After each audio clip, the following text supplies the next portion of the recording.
Once again, welcome to my channel Conventional Science. I hope you all are doing well. In our today's video, we are going to discuss about ovule culture, single cell culture and somatic hybridization. All these three topics are very important for biotechnology point of view. So let's start with the first one, that is ovule culture.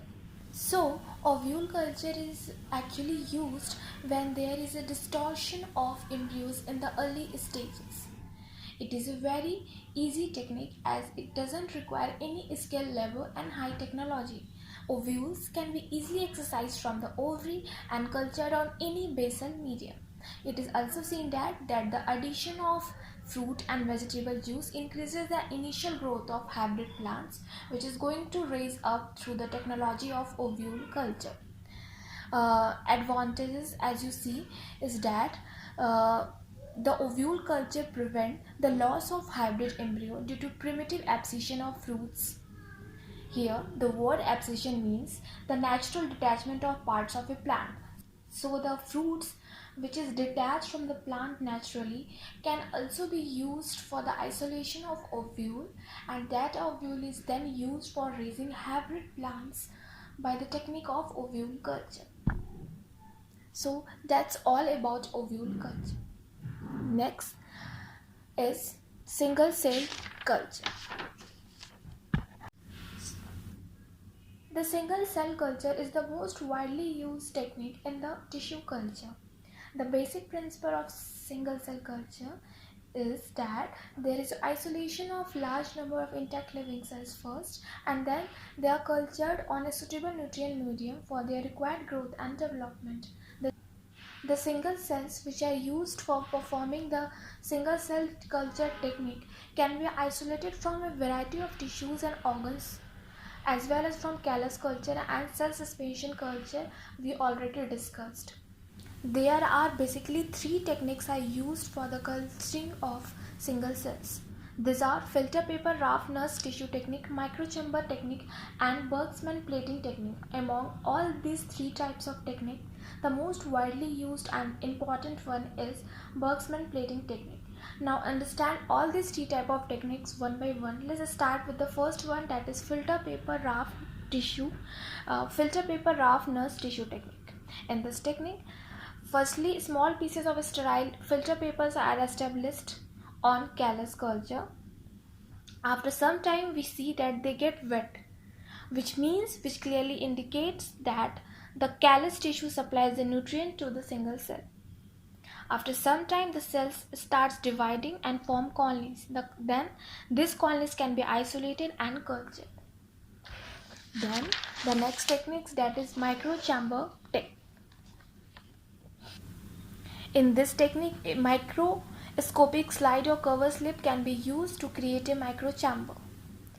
After that, on that chamber, a drop of medium containing a single cell is placed. Also, a drop of mineral oil is placed on either side of the culture as an anti-foaming agent. After some time, they get incubated, and after incubation, single cell colonies are formed, which are then isolated and cultured.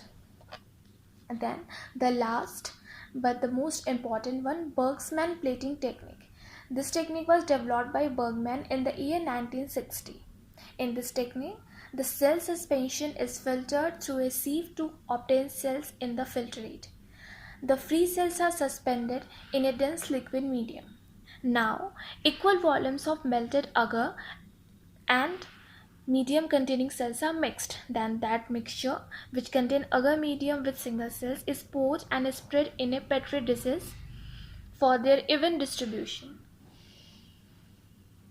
The petri dishes are sealed and then incubated for 25 degrees Celsius in dark diffuse light.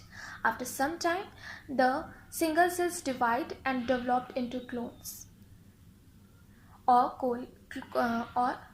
colonies, which are then isolated and cultured. So I hope you understand it. This is all about single cell culture. Now move to our next and the last topic of our today's video, that is somatic hybridization. So in somatic hybridization, the plant component which is used is protoplast. Here the question arises, why only protoplast? why not other components of cells is used? So as I already told you about protoplast in our previous video, that it contains no cell wall. It is devoid of cell wall. Hence, it creates no barriers of uncompatibility, neither interspecific nor intergenic. That's why protoplast is used. I think you got it. So, in somatic hybridization, there is a fusion of isolated protoplast to form a hybrid cell, which is then developed to form a hybrid plant. The whole somatic hybridization process having three basic steps. First one is fusion of protoplast, the second one is selection of hybrid cells, and the third and the last step is identification of hybrid cells. Let's start with the first one, that is fusion of protoplast. In this step, there is a mixing of protoplast of two different genomes, and this mixing can be done by following methods. It can be spontaneous, it can be done by applying external force, it can also be fused by induction. There are several fusion inducing agents are also used, which are collectively referred to as fusogen. For example, sodium nitrite, polyethylene glycol, polyvinyl alcohol, electrofusion, dextran, etc. Here in this diagram, you clearly see that the protoplast from two different strains, strain A and strain B, are here fused using induction method, and they then after subsequent growth, they finally become a hybrid plant. So the next step is selection of hybrid cells. For selection, there are two basic methods, biochemical method and visual method. In biochemical method, there are two sub methods, which is drug sensitivity method and auxotropic method. In drug sensitivity method, a drug is used. So one of the species whose protoplast is going to be fused is resistant to that drug, while another have sensitivity against that drug. So the hybrid which is formed contains the characters of both the strains, and on this mechanism we can easily identify and select our hybrid cells. This can better be understood by viewing a diagram. So here is the diagram. Here two species are used, species A and species B, Petunia hybrida and Petunia parodi.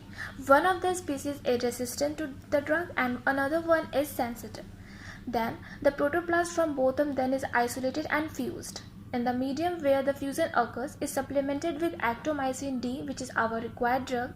Then after some time we see three regions. The regions where small colonies are formed, but after some time we see that there is no subsequent growth occurs. Then there is also a region where there is no growth and no division. Then we also see a region where large colonies are seen. Their further growth also occurs, and after some time they form a callus. So here we conclude that the colony which form a callus is our required hybrid, is our selected hybrid. In this way we select our hybrid plant. Then the second method is auxotropic mutant method. In this technique, auxotropes are used. Here the question arises, what are auxotropes? So auxotropes are basically mutants that cannot grow on a minimal medium and therefore require specific compounds to be added to the medium for their growth and development. For example, nitrate reductase deficient mutants of tobacco. So the parental protoplast of such a species cannot grow with nitrate as the sole source of nitrogen, while the hybrids can grow in the nitrate medium. So you can better understood this technique by seeing the following diagram. So here is the figure in which you clearly see two species. The protoplast from both of them are isolated and fused in a cultural medium provided with nitrate. As I already told you that only the mutants are grown on the nitrate medium and form asomatic hybrid plants. So in this way we clearly select our hybrid. Now, the second method is visual method. And so, the method of visual method is best understood using the given diagram. In this diagram, you are clearly seeing that there are two species of plant. First one is green in color and the second species B is non-green in color. The protoplasts from both these species are isolated and fused. On a cultural medium, sometimes we see that there are three types of colonies are formed. First one is white cell colonies and form white callus. These are excluded. Then the second is small green colonies. In half of the green colonies have no further development. So the green colonies, the part of green colonies which form green callus is our selected hybrid. In this way we select our mutant, our hybrid. Now the third step is identification of hybrid. For this step we consider three characters. First is morphology, second one is chromosomal constitution, and the third is hybrid. Now we are going to discuss all these features one by one. In morphology, from morphology we always understand that it is the external feature of any organism. By using morphological features, we can easily identify our hybrid. As I already told you that the morphological features of hybrid plants are usually in the intermediate between the two parent plants from which they are obtained. For this purpose, the vegetative and floral characters are generally considered. For example, leaf area, root morphology, flower shape. So according to on the basis of these characters, we can easily identify our hybrid. Okay. Now the second one is chromosomal constitution. We can easily count the chromosome number of the hybrid plant, and we can compare it the chromosome number of the parent plants from which it is obtained. The basic principle here is that the chromosomal number in the somatic hybrids formed is generally more than the total number of both the parent plants. So on this basis we can easily identify our hybrid. The third method is by considering the hybrid formation. What are hybrids? Hybrids are actually the cytoplasmic hybrids where the nucleus is derived from only one parent and the cytoplasm is derived from both the parents. So these are the three basic methods for identifying the hybrid. Now let's study about the applications of somatic hybridization. Now the application of somatic hybridization, the first and most important application is that it opens new possibilities for the in vitro culture. Now, what is in vitro culture? So, it is a technique or process of maintaining or cultivating cells or tissues derived from living organisms in a cultural medium artificially. The plants and the hybrid plants which are developed using somatic hybridization techniques have disease resistance property, environmental tolerance, quality characters. Besides this, the modification of hybridization in the form of hybridization has made it possible to transfer cytoplasmic male sterility. Other application of somatic hybridization includes that somatic hybridization helps to study the somatic genes and their function. It also helps in the combination of mitochondria and chloroplasts to result in unique nuclear cytoplasmic genetic combination. Somatic hybridization can be done in both adult plants and in plants that are still in juvenile phase. Protoplast transformation with traits like nitrogen fixation followed by somatic hybridization will yield innovative plants. So these are the applications of somatic hybridization. Now let us see the limitations of somatic hybridization. So in limitation of somatic hybridization, following points comes. For example, in somatic hybridization, there is not always production of plants that give fertile and visible seeds.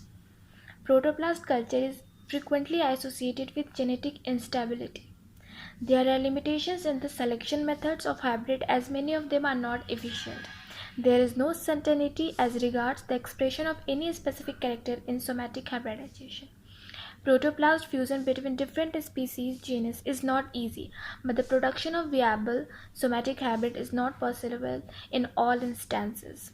Some of the somatic hybrids, particularly when produced by the fusion of taxonomically different partners, are unbalanced or not viable. So, these are all the limitations of somatic hybridization. I hope you well understood today's topics.